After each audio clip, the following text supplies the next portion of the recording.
When I plan my days, weeks, months, and years, I often experience conflicting desires and priorities.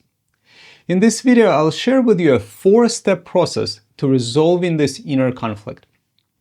I personally used to feel really bad about it. I didn't know how to find ease when I wanted to do so many different things all at once.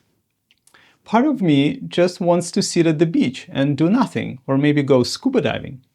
Another part craves financial safety and doesn't want to worry about money.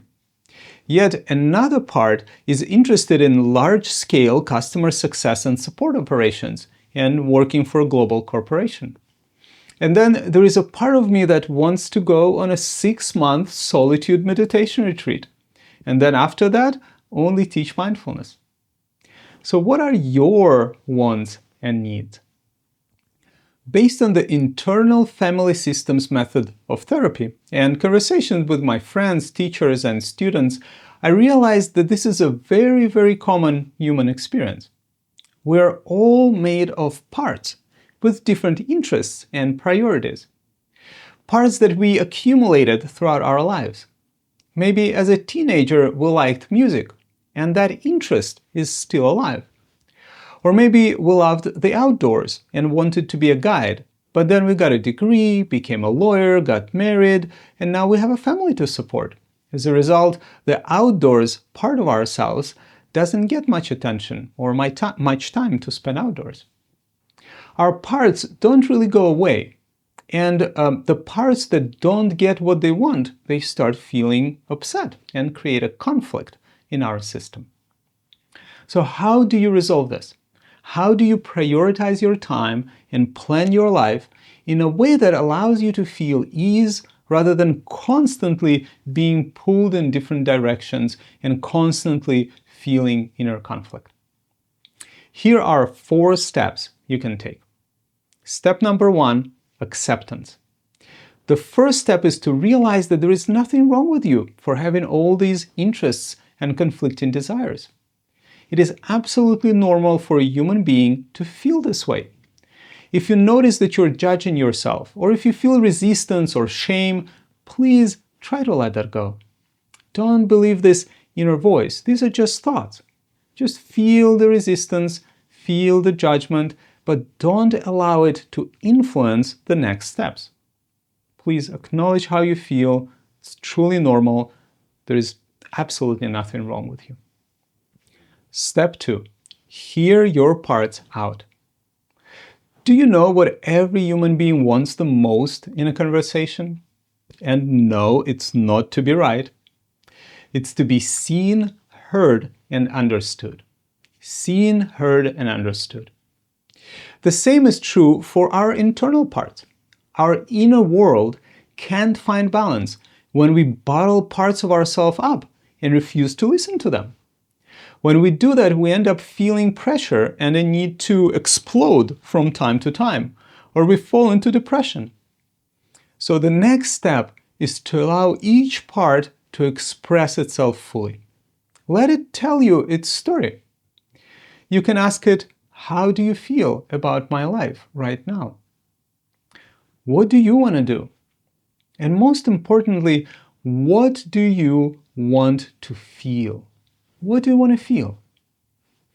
If I look carefully, I can see that the part of me that wants to go on a meditation retreat wants to do that because it craves ease and peace of mind. I want to feel ease and peace of mind. It wants to satisfy its curiosity about how the human mind works. The part of me that wants to DJ, for example, wants to feel excited, alive, and creative. And the part that worries about finances simply wants to feel safe and secure about the future.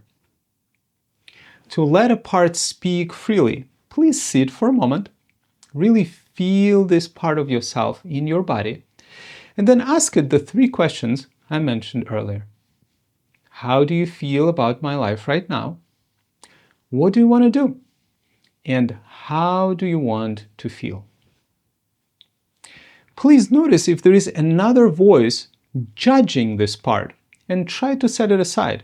Allow your part to be fully seen, heard, and understood. Step 3. Integration.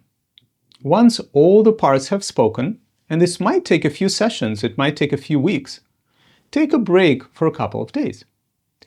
Let your body and mind digest everything it has heard. Once all the parts are heard, you will often feel lighter right away.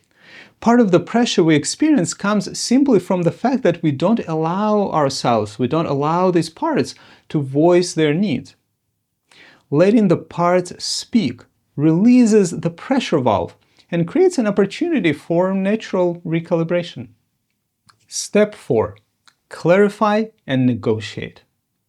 A few days after you finish expressing all your parts, you're ready to negotiate. Now that you've heard everyone, you will likely have more clarity about what is more and less important to you right now. There perhaps will also be some new balance in your system. However, you'll likely discover a few parts that feel really strongly that they're being put aside. At this point, I look at two things. Can these parts feel at ease if they get to do a little bit of what they want?